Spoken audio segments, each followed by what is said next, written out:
할렐루야. 아멘. 오늘 주시는 하나님의 말씀 에베소서 2장 14절에서 26절까지의 말씀입니다. 제가 봉독해 올리겠습니다. 찾으신 분은 저랑 한 절씩 교독해 주시면 더욱 좋겠고요. 야고보서 2장 14절에서 26절 제가 먼저 봉독하겠습니다. 내 형제들아, 만일 사람이 믿음이 노라하고 행함이 없으면 무슨 이익이 있으리요? 그 믿음이 능히 자기를 구원하겠느냐? 만일 형제나 자매가 헐벗고 일용할 양식이 없는데 너희 중에 누구든지 그에게 이르되 평안히 가라, 더욱게 하라, 배부르게 하라 하며 그 몸에 쓸 것을 주지 아니하면 무슨 이익이 있으리요? 이와 같이 행함이 없는 믿음은 그 자체가 죽은 것이라. 혹이 가로되 너는 믿음이 있고 나는 행함이 있으니 행함이 없는 네 믿음을 내게 보이라. 나는 행함으로 내 믿음을 네게 보이리라. 내가 하나님은 한 분이신 줄을 믿느냐? 잘 하는도다. 귀신들도 믿고 떠드니라. 아, 허탄한 사람아, 행함이 없는 믿음이 헛것인 줄 알고자 하느냐? 우리 조상 아브라함이 그 아들 이삭을 제단에 드릴 때에 행함으로 의롭다 하심을 받은 것이 아니냐? 네가 보거니와 믿음이 그의 행함과 함께 일하고 행함으로 믿음이 온전케 되었느니라.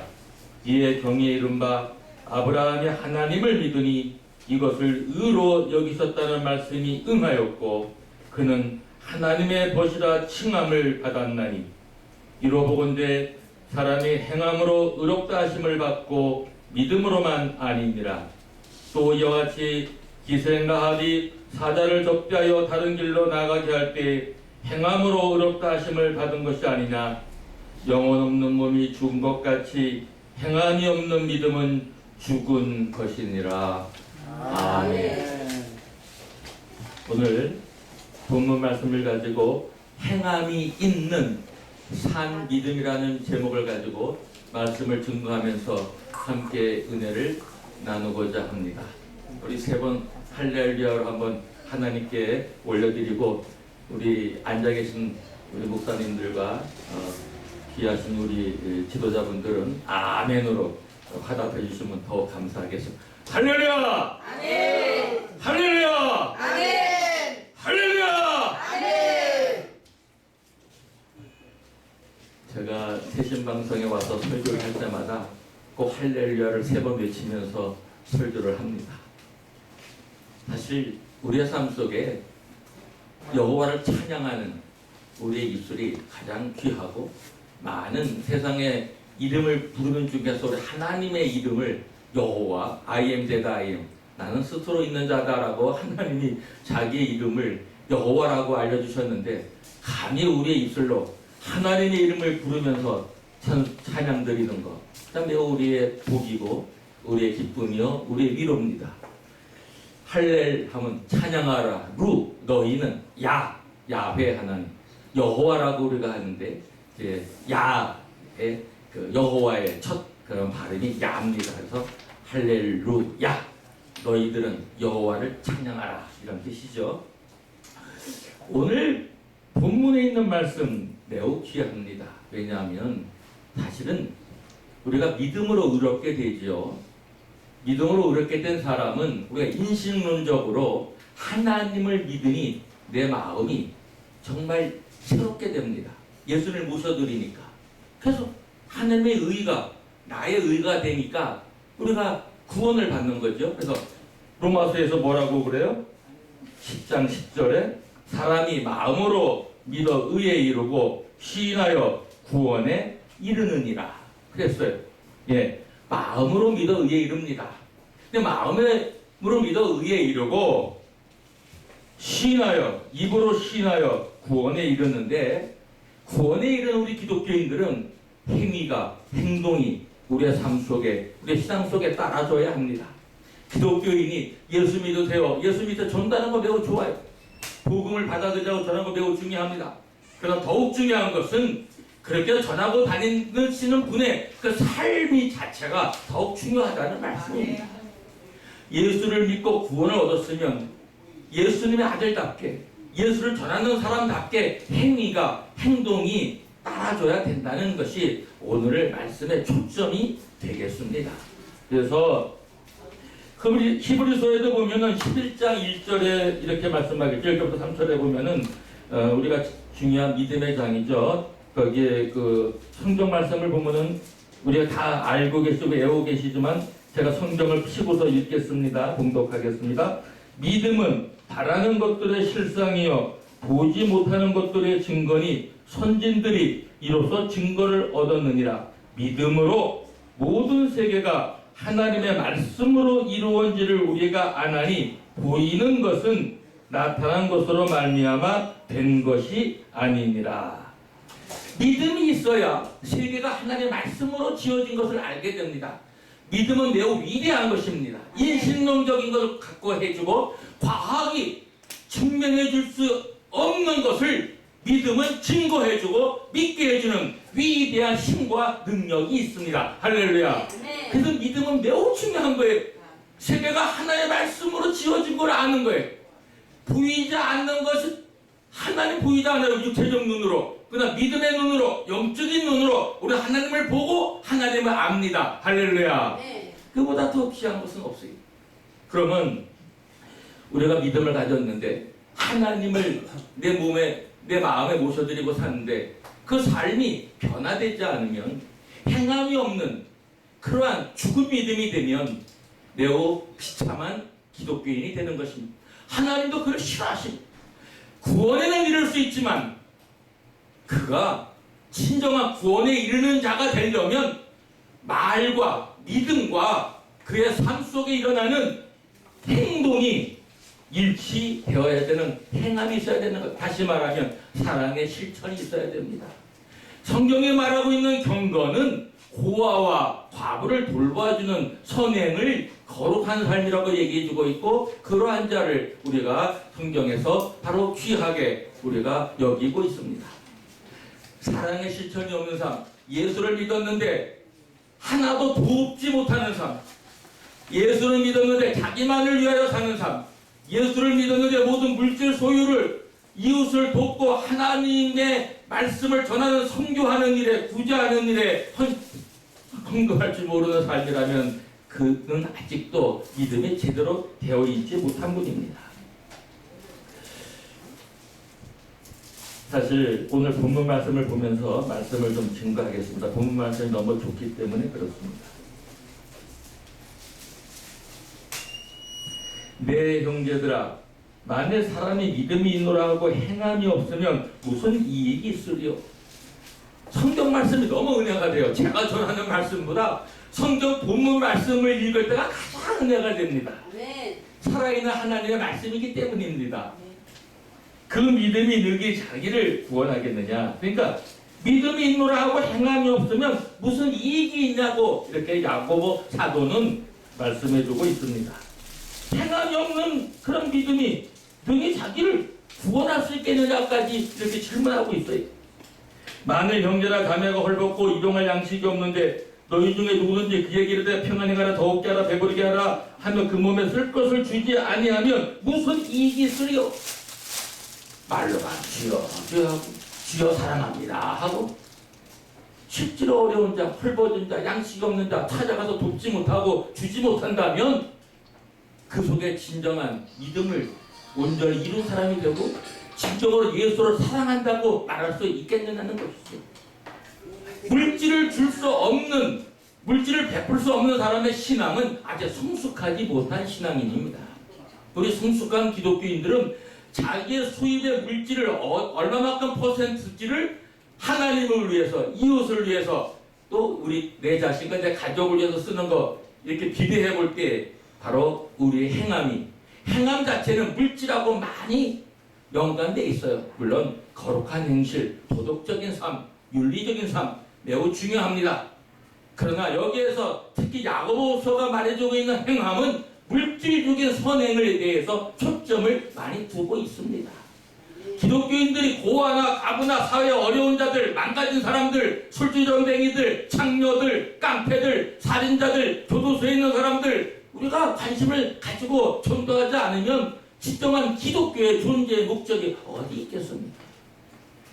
저는 오늘 연합뉴스를 보다가 그 UN 구제 기금인가요? 10,000원 하면 된다고 그래서 제가 딴 데 이렇게 기독교 방송에도 하고 있는 거 있고 또 뭐 좀 있는데 너무 작은 것 같아서 오늘 마침 UN 난민기구니까 이거는 가장 어려움에 처해 있는 사람이 난민 아니겠어요? 그래서 거기에 제가 전화 걸어서 신청을 해서 작은 거지만 10,000원 또 매월 나가는 거 하나 또 이렇게 제가 가입을 했습니다. 왜? 제가 오늘 말씀을 준비하고 설교하는 게 오늘 야고보서 2장에 있는 사랑의 실천인데 그래도 좀 저 말씀을 보다가 텔레비가 좀 뉴스가 뭐 요즘에 하도 조국 사건이 이제 전국을 휘몰아치고 나라를 온통 양분시키고 대한민국을 아주 뒤집어 놓기 때문에 그래서 매일매일 최고의 한 뉴스가 조국 사태 아닙니까? 관심을 안 가질 수가 없죠. 대한민국 사람이니까 그거 관심 안 가지면 안 됩니다. 대한민국 망하면 안 되니까요. 자유 대한민국은 하나님이 세운 나라고 하나님이 대한민국을 세워준 것은 복음의 사명을 감당하고 세계 만방에 그리스도의 사랑을 전하라고 대한민국을 이만큼 경제 대국가로 만들어 놨는데 이 대한민국 망하면 안 되죠. 할렐루야. 네.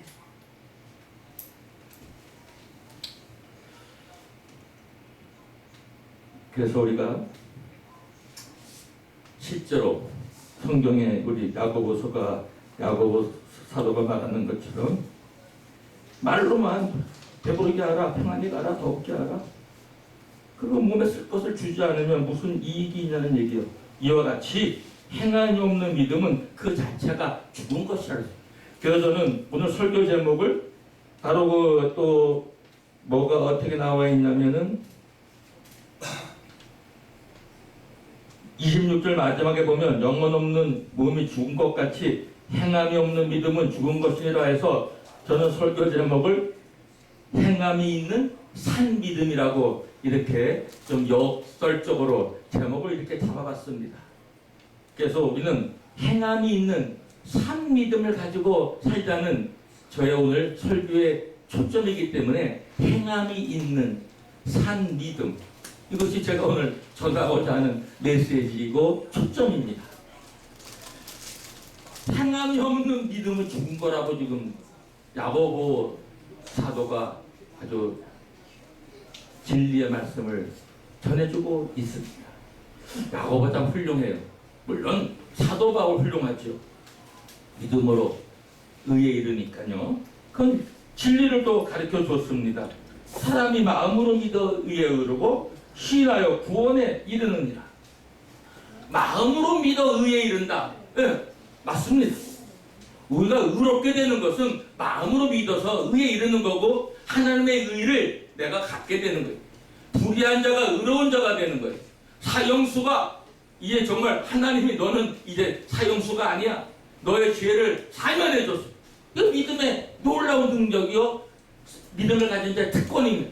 전 인류가 다 사형수인데 의인은 없나니 하나도 없다. 다 죄인인데 사형수가 영생을 가진 자로 바꿔지는 것은 딱 한 가지예요. 그 마음에 사람이 마음으로 믿어 의에 이른다. 의의 결과는 영생이고 의는 사망의 세력을 없애버리기 때문에 예수의 보혈의 피가 사망의 세력을 없애버리는 능력이 믿음을 가진 자가 의롭게 되기 때문에 의인은 불의가 아니기 때문에 죄의 싹은 사망이지만 의로운 자의 살 결과는 영생입니다. 그래서 우리가 예수 믿으라는 거죠.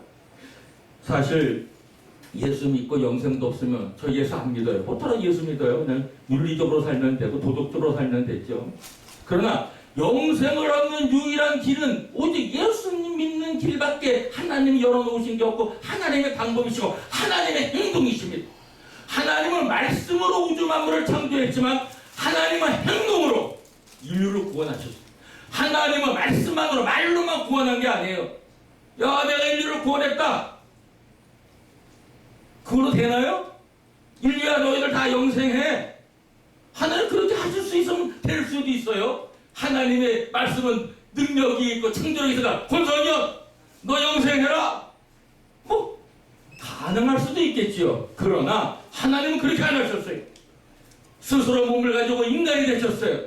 스스로 십자가에 달리셨고 실제로 두 손목과 두 발에 손바닥인지 손목인지 모르겠지만 우리가 손목이라고 하기도 하고 손바닥이라고 하는데 손바닥의 가능성도 더 많고, 그러나 손바닥으로 하면 그 무게가 어떻게 감당해서 달려있겠느냐, 십자가에서 손목일 거라고 하고, 그러나 예수님께서 내 손을 만져보라, 도막의 그 옆구리도 보고, 그러니까 나는 예수님 이 손이 그래도 발도 박고 손도 양쪽에 박았기 때문에 손바닥에 박아도 사람이 달릴 수 있겠다. 그래서 저는 손목에 박힌 것보다는 손바닥에 박힌 것이 더 이렇게 그쪽으로, 저는 예수님이 손바닥에 못을 박힌 쪽으로 선호하는 사람입니다. 어떻게 하든 이해하든 분명히 손바닥에 있든지 손목이든지 못을 박히셨고, 발에 못을 박히시면서 피를 흘리면서 돌아가시는 행함으로 인류를 구원하셨어요. 하나님은 자기의 행위로 인류를 구원하셨어요. 하나님의 뜻은 예수 그리스도의 십자가의 사건으로 인간을 구원하려는 행동을 완성시키셨습니다. 말로만 하지 않고 몸으로 행했어요. 사랑하는 형제자매 여러분, 기독교인 여러분, 말로만 하지 맙시다. 우리 행동으로 보여줍시다. 할렐루야. 그래야 세상 사람들이 따라와요. 윤리적인 삶을 더욱 살아야 되고, 더욱 도덕적인 삶을 살아야 되고, 세상 사람보다 더 많은 선행을 하면서 살아야 되는 것이 우리 기독교인이 아니겠습니까? 네. 하나님은 선하신 분이는데 예수 믿고도 선한 행동을 많이 하지 못하고 산다면 아직은 믿음은 아주 저속한, 아주 밑바닥에 있는 상태입니다. 믿음이 성숙한 사람은 바로 선한 일을 많이 하는데 마음으로, 시간으로, 물질로, 실질적인 행동이 따라가 줘야 되는 줄로 믿습니다.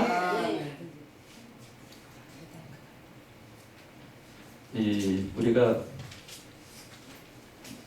히브리서 13장 7절에 보면 이런 말씀이 있어요. 하나님의 말씀을 너에게 이루고 너희를 인도하던 자들을 생각하며 저희 행실의 종말을 주의하여 보고 저희 믿음을 본받으라. 하나님의 말씀을 너희에게 이루고 너희를 인도하던 자들을 생각하며, 우리는 하나님의 말씀을 선포하고 가르치는 사람들입니다. 우리는 많은 사람들이 우리를 보고 생각하게 만드는 거예요. 우리의 행실의 종말이 어떻게 되는지를 우리는 믿지 않는 자들에게나 믿는 자들에게 지도자 되는 우리들은 더욱 보여줘야 됩니다. 우리의 삶에, 우리의 믿음의 행실의 종말이 어떠한지를 우리는 현재, 바로 오늘 이 시간 우리는 좋은 그런 결과를 낳게 해주는 그러한 종말을 우리는 계속해서 삶을 살아야 돼. 오늘이 종말이다라는 신앙의 고백으로 내가 오늘 죽어도 내 행실의 유적이, 내 행실의 모든 모습이 사람들에게 나를 따라오라, 내 믿음을 본받으라 할 정도로 우리는 그렇게 살고 있는가요? 나를 본받으라, 권성현 목사의 믿음을 본받으라, 여러분 각자의 이름을 대면서 나의 믿음을 본받으라, 이렇게 자신 있게 말할 수 있는 분이 있다면 이미 믿음 생활 잘 하시는 거, 하나님 보시기에 칭찬을 듣고 하나님 기쁘시게 하는 사람들도 있습니다. 할렐루야. 네. 이 종말이라고 하는 것은 헬라어로 에크바시스인데 출국, 종국 등을 의미해요. 그래서 이 히브리서 13장 10절에 있는 저희 행실의 종말을 주의하여 보라라는 것은 올바른 믿음은 반드시 그 행위로 결과가 나타난다라는 것을 여기서 표현이 나타내주고 있는 그런 암시가 있습니다. 야고보서 오늘 2장 18절에 이런 말씀이 있죠. 나는 행함으로 내 믿음을 보이리라. 행함과 믿음은 별개의 것이 아니라 영적인 생활, 우리 신앙생활에 있어서 행함은 믿음의 외적 결과, 즉 열매인 것을 여기다 잘 나타내주고 있습니다. 믿음은 우리가 선행을 많이 하고 우리가 믿음으로 계속해서 우리의 삶, 영적 생활을 바르게 하나님과 밀접한 관계에서 우리의 삶 자체가 계속해서 거룩한 하나님과 교제하면서 누구를 가까이 하느냐, 누구의 영을 많이 받아들이느냐, 누구의 영의 지배를 받고 사느냐, 누구의 정신세계를 받고 사느냐, 사람은 완전히 달라져요. 우리는 하나님의 영의 감화를 받아서 하나님의 영을 받고 살아가는 사람들이에요. 하나님이 거룩하기 때문에 우리는 거룩해야만 합니다. 기독교인이 거룩하지 못하기 때문에 세상으로부터 질시를 받고 비판을 받고 뭐 기독교인이 뭐 저래? 예수 믿으나 아니나 똑같네. 우리는 더욱 도덕적이고 더욱 윤리적이고 더욱 거룩한 모습을, 세상 사람들이 쫓아오지 못할 거룩한 모습을 우리의 믿음의 열매로 보여줘야 할 우리의 책임과 우리의 의무가 우리 기독교인들과 특별히 우리 기독교 지도자들에게는 더욱 있습니다. 사랑하는 여러분, 아브라함을 보십시오. 아브라함 얘기를 드리면서 오늘 말씀을 마치려고 하는데, 75세에 하란에서 아버지가 세 아들을 낳고서 데라가, 그 다음에 먼저 그 막내는 죽고 아브라함하고 이제 그 롯을 데리고 이제 저 어디입니까? 다 아버지하고 두 형제하고 저기까지 오자 하란까지 와서 하란에서 아브라함이 75세 때에 하나님의 이상 중에 본토 여기를 떠나서 내가 지시할 땅으로 가라. 오늘 성경에 보면은 데라가, 아브라함 아버지 데라가 이미 가나안 땅을 향하여 가는 것이 그의 삶의 목적에 나타나고 있어요. 그게 어디에 있냐면 창세기에 보면 잘 나타나요. 창세기 잠깐 12장을 같이 보죠. 창세기 11장입니다. 여기 11장에 나와 있는데 27절부터 32절까지 보면 너무 잘 나와 있어요. 데라의 후예는 이러하니라. 데라는 아브람과 나홀과 하란을 낳았고 하란은 롯을 낳았으며 하란은 그 아비 데라보다 본토 갈대아 우르에서 죽었더라. 셋을 낳았는데 하란은 먼저 갈대아 우르에서 죽었어요.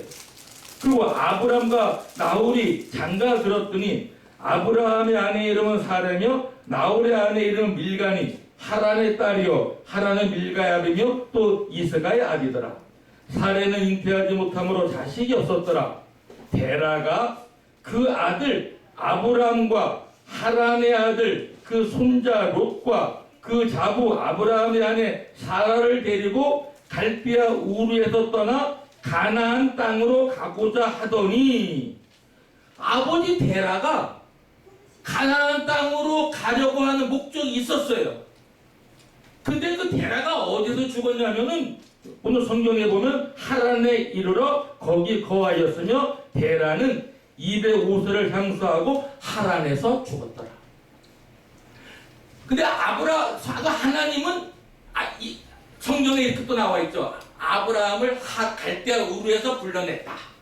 그 하나님의 계획은 데라의 아들인 아브라함까지 포함된 것이니까, 그렇게 하나님께서는 아브라함을 통해서 큰 자손을 이룰 것, 바다의 모래처럼 하늘의 별처럼 많은 자손을 이룰 것을 하나님은 계획하고 계셨고, 아브라함의 자손에서 또 구세주가 나올 것을 벌써 예견하고 예시해주고 계시고, 그래서 하나님의 계획이 번성할 거라는 것을 예시해 주시고, 그래서 하란에서 이제 아버지가 죽고 이제 75세 때 아브라함이 하란에 있을 때에 하나님의 그런 이상을 갖게 됩니다. 그래서 아브라함이 하란을 떠날 때가 75세예요. 그래가지고 어디 갔어요? 벌써 그때 아브라함은 어느 정도 재산을 이루었어요. 가나안 땅을 향해 갑니다. 근데 80세가 넘도록 자식을 못 낳아. 그러다가 자기가 기르는 다메섹 엘리에셀을 내 후계자로 섬겼다고 하는데 하나님은 또 나타나십니다. 그래가지고 뭐라 그러셨어요? 아니다. 내 몸에서 나는 자가 상속자다. 내 자손을 번성케 한 내 몸에서 나는. 그래서 하나님은 기다리다 뭐 안 와. 그러니까 사례가 하가를 이집트 여인을 주어요. 그러니까 86세에 아브라함이 또 하가를 통해서 아들을 얻게 돼. 기다리지 못하는 믿음. 하나님은 두 번째 나타나서 또 예시해 주셨어요. 그 성경에 보면은 이렇게 되어 있습니다. 두 번째인데 75세 때 첫 번째 나타났고 두 번째 나타난 건 15장 1절인데 여호와의 말씀이 이상 중에 아브라함에게 임하여 가라사대 아브라함아 두려워 말라. 나는 너의 방패요 너의 지극히 큰 상급이니라. 아브라함이 가로되 주 여호와여 무엇을 내게 주시려나. 내가 너의 방패요 너의 큰 상급이라니까. 아브라함이 딱 묻는 게 상급이라고 하니까 그럼 나한테 뭘 주실 거예요? 그러니까 하나님이 뭐라고 그래요? 그러고서 이제 아브라함이 계속해서 이렇게 말합니다. 나는 무자하오니 나의 상속자는 이 다메섹 엘리에셀입니다. 그러고 나서 좀 기다리는데 사례가 임신이 못하네. 그러니까 어떻게 해요? 여보, 이집트 애굽의 여인 시녀 하가라고 동침하세요.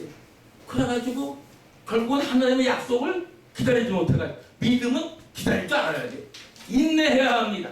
네. 사랑하는 여러분, 믿음에 인내가 없으면 아브라함과 같이 오늘날 이스라엘과 아랍이 싸우는 이런 두 종족이 앞으로 3차 세계전의 원인은 분명히 아랍에서 일어나게 되어 있습니다. 이스라엘과의 관계. 저는 그렇게 봅니다. 근데 두 형제가 사실 이복형 아주 아버지만 같고 엄마만 다른 그 큰 두 집단을 그 민족을 이룬 두 사람들의 싸움이 오늘까지 이루어지고 있잖아요. 근데 이상하게 하나님은 또 이스마엘도 축복하셔야 돼. 네 후예에서 12방백이 나올 거라고. 하나님은 참 기가 막히셔요. 이삭을 축복하고 아브라함과 이삭을 야곱을 축복했지만 우리 하나님은 이스마엘도 축복해 주셨어요. 하나님은 대한민국도 축복해 주셨어요. 할렐루야. 그래갖고 86세 때 이스마엘을 결국은 이제 갖게 됩니다. 100세 때 이삭을 낳았으니까 이스마엘하고 14살 차이죠. 자기 몸에서 진짜 난 이삭, 하나님의 후사인 상속자. 그래서 창세기 17장 1절에 보면 아브라함 99세 때 여호와께서 아브라함에게 나타나서 그에게 이르시되 나는 전능한 하나님이라. 나는 전능한 하나님이라. 근데 아브라함이 처음 하란을 떠날 때는 그의 믿음이나 의롭다는 말이 전혀 안 나와요. 아브라함이 처음 하나님을 만났을 때는 뭐 하늘의 별과 같지가 않대요. 모래같이 뭐 그런가? 뭐 하나님을 경험해보지 못했으니까요. 근데 가나안 땅에 들어가면서 싸움을 하면서 이제 승리하고 380명을 데리고 전쟁에 승리하고 또 소돔에 고모라 살던 롯이 잡혀갔을 때 빼앗아 오고 하나님이 계속 위대한 승리를 주고 힘이 되어 주시니까 이제 아브라함이 점점 믿음이 그러니까 이제 두 번째에 가서 나타났을 때는 하나님을 믿는 거예요. 그러니까 네 믿음을 내가 하나님을 믿으니 의로 여겼다라고 말해주고 있어요. 그러니까 아브라함은 처음부터 믿은 게 아니에요. 그 사건을 통해서